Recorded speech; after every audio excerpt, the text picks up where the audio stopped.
हरे कृष्णा। अभी उनका जन्म नहीं हुआ था, लेकिन श्री चैतन्य महाप्रभु उन्हीं का ही नाम पुकार रहे थे। दिव्य आवेश में नृत्य और कीर्तन करते हुए प्रेम अश्रु की धारा में लिप्त श्री महाप्रभु नरोत्तम नरोत्तम इस नाम का उच्चारण लगातार करते जा रहे थे। उसके पश्चात श्री महाप्रभु पद्मावती नदी के पास गए, वहां स्नान किया और भगवान के पवित्र नाम का दिव्य कीर्तन और नृत्य भी किया।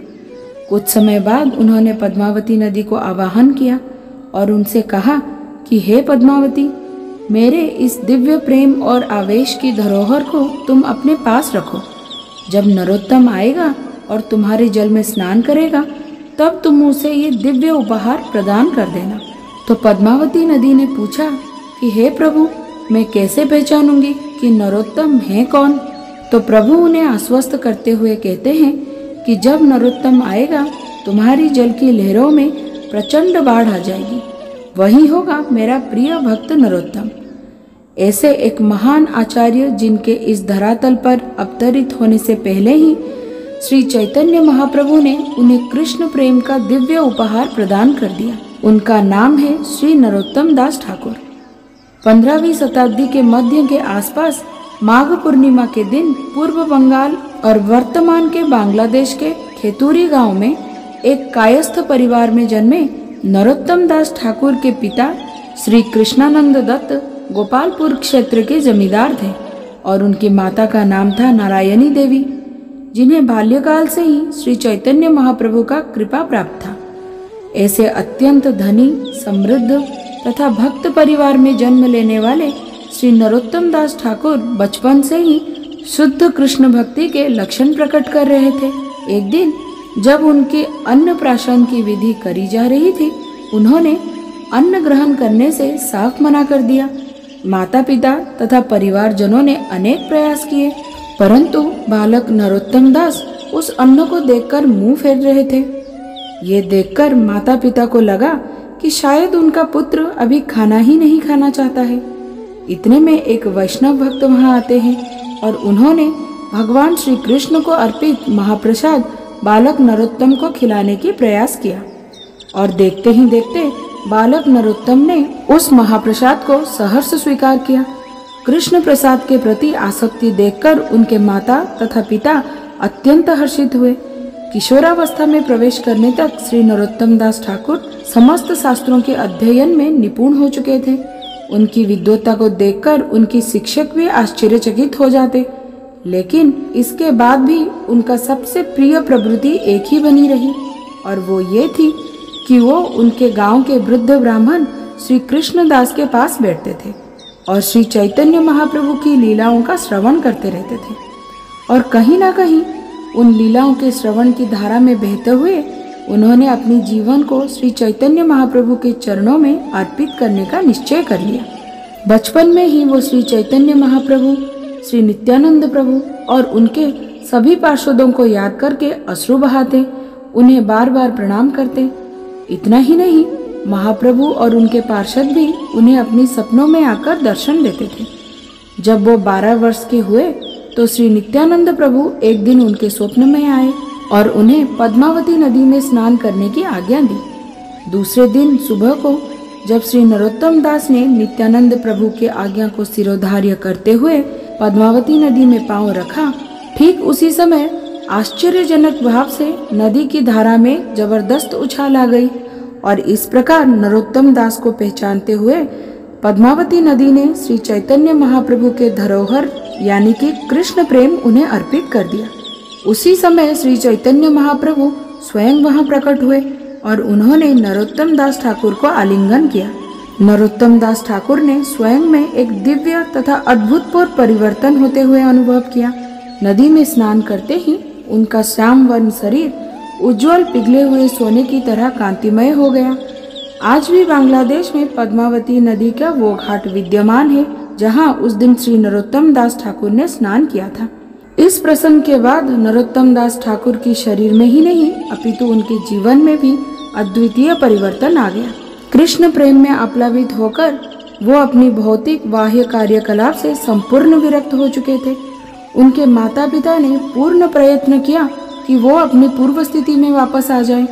परंतु आप ही बताइए, जिसने कृष्ण प्रेम का आस्वादन कर लिया है उसे इस शुष्क और नीरस भौतिक संसार में भला क्या रस मिलेगा। एक दिन ऐसा हुआ कि श्री नरोत्तम दास ठाकुर को श्री महाप्रभु के विरह में अश्रुपात करते हुए थोड़ी सी नींद आ गई। उसी समय महाप्रभु उनके स्वप्न में प्रकट हुए और उनसे कहने लगे कि नरोत्तम, जिस प्रकार तुम मुझसे मिलने के लिए उत्सुक हो, ठीक उसी प्रकार मैं भी तुम्हारी तीव्र शुद्ध भक्ति के कारण तुमसे विरह की अनुभूति कर रहा हूँ। लेकिन मैं चाहता हूँ कि इस समय तुम वृंदावन जाओ और वहाँ मेरे प्रिय पार्षद लोकनाथ गोस्वामी से दीक्षा ग्रहण करो। इस प्रसंग के कुछ महीने बीत जाने के बाद श्री नरोत्तम दास ठाकुर श्री महाप्रभु के आज्ञा के पालन करते हुए वृंदावन जाने के लिए निकल पड़े।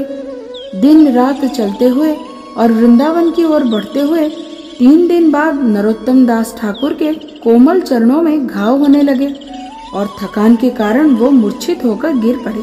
ठीक उसी समय एक स्वर्ण कांति युक्त शरीर वाले ब्राह्मण के रूप में स्वयं श्री चैतन्य महाप्रभु उनके पास आते हैं और उन्हें दूध प्रदान करते हैं। लेकिन इस अवस्था में नरोत्तम दास ठाकुर ने उन्हें पहचाना नहीं और पुनः मूर्छित हो गए।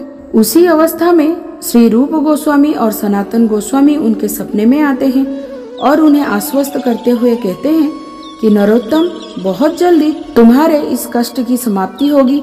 उठो, देखो महाप्रभु स्वयं तुम्हारे लिए दूध लेकर आए हैं, उसे पियो और वृंदावन की ओर प्रस्थान करो। इस स्वप्न के बाद भक्ति रस के अश्रुधारा में बहते हुए श्री नरोत्तम दास चेतन अवस्था में आते हैं। दोस्तों, क्या आप जानते हैं कि श्री नरोत्तम दास ठाकुर कृष्ण लीला में एक मंजरी के रूप में श्रीमती राधा रानी और अन्य गोपियों को दूध देने की सेवा करती थी। लेकिन इस समय स्वयं महाप्रभु के रूप में परम भगवान श्री कृष्ण उनके लिए दूध लेकर आते हैं और इस दूध को पीकर कृष्ण प्रेम की बूंद से सिंचित होकर श्री नरोत्तम दास ठाकुर पुनः प्रारंभ करते हैं अपनी वृंदावन यात्रा। परंतु जब वो वृंदावन पहुँचे तो उन्हें पता चलता है कि श्री रूप गोस्वामी, श्री सनातन गोस्वामी, श्री रघुनाथ भट्ट गोस्वामी और महाप्रभु के अन्य प्रिय पार्षद इस धरातल को छोड़कर जा चुके हैं। ये दुखदायक संवाद सुनकर नरोत्तम दास ठाकुर की विरह चरम सीमा पर पहुंच गया। वो अत्यंत दुखी होकर वहीं पर क्रंदन करने लगे। तत्क्षणात् सभी पार्षद वहां प्रकट होते हैं और उन्हें आश्वस्त करते हुए श्री जीव गोस्वामी और श्री लोकनाथ गोस्वामी के शरण में जाने के लिए कहते हैं। श्री राधा गोविंद जी के मंदिर में श्री नरोत्तम दास ठाकुर मिलते हैं श्री जीव गोस्वामी और श्री लोकनाथ गोस्वामी से और श्री लोकनाथ गोस्वामी से ये प्रार्थना करते हैं कि वे उन्हें अपनी शिष्य के रूप में स्वीकार कर लें। परंतु वैरागी श्री लोकनाथ गोस्वामी ने आजीवन किसी को भी शिष्य के रूप में स्वीकार ना करने का निश्चय किया था, इसीलिए उन्होंने मना कर दिया। नरोत्तम दास ठाकुर इस बात को सह नहीं पाते हैं और उसके बाद उन्होंने जिस विनम्रता और सेवा भाव का प्रदर्शन किया वह अद्वितीय था। प्रतिदिन प्रातःकाल में नरोत्तम दास ठाकुर लोकनाथ गोस्वामी जहाँ शौच के लिए जाते थे उस जगह को साफ करते थे। कुछ समय बाद जब लोकनाथ गोस्वामी वहाँ जाते थे तो उन्हें ये देखकर अत्यंत आश्चर्य होता था कि कौन है वो व्यक्ति जो प्रतिदिन इस जगह को साफ करके मेरी इस प्रकार सेवा कर रहा है। ये जानने के लिए एक दिन लोकनाथ गोस्वामी उस स्थान पर पेड़ों के पीछे छुपकर खड़े रहते हैं और उस व्यक्ति की प्रतीक्षा करते हैं। प्रातःकाल होते ही लोकनाथ गोस्वामी के आने के समय से पूर्व नरोत्तम दास ठाकुर वहां आते हैं और रोज की तरह उस जगह को साफ करने लगते हैं। ये दृश्य जब लोकनाथ गोस्वामी ने देखा तो नरोत्तम दास ठाकुर की विनम्रता और सेवा भाव से प्रसन्न होकर उनको श्रावण पूर्णिमा के दिन दीक्षा प्रदान की। कृष्ण लीला में श्री नरोत्तम दास ठाकुर श्री रूप मंजरी के सनातन साथी चंपक लता मंजरी के नाम से सेवा करती थी। उन्होंने ही सर्वप्रथम अति प्रसिद्ध खेतुरी महोत्सव यानी कि गौर पूर्णिमा उत्सव का आरंभ किया था। इसी उत्सव के दौरान उन्होंने 6 विग्रहों की स्थापना भी की थी। उन्होंने अपने जीवन काल के दौरान प्रार्थना और प्रेम भक्ति चंद्रिका नाम की 2 ग्रंथों की रचना की। वैष्णव संप्रदाय में विशेषकर भक्ति के 7 तत्वों को प्रदर्शित करने वाले बंगाली वैष्णव भजन के लिए उनका गुणगान किया जाता है। श्रील प्रभुपाद भी स्वयं अनेक अवसर पर नरोत्तम दास ठाकुर के भजनों को गाते थे।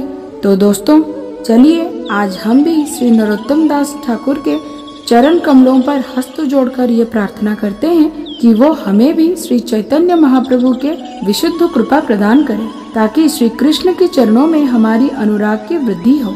हरे कृष्णा।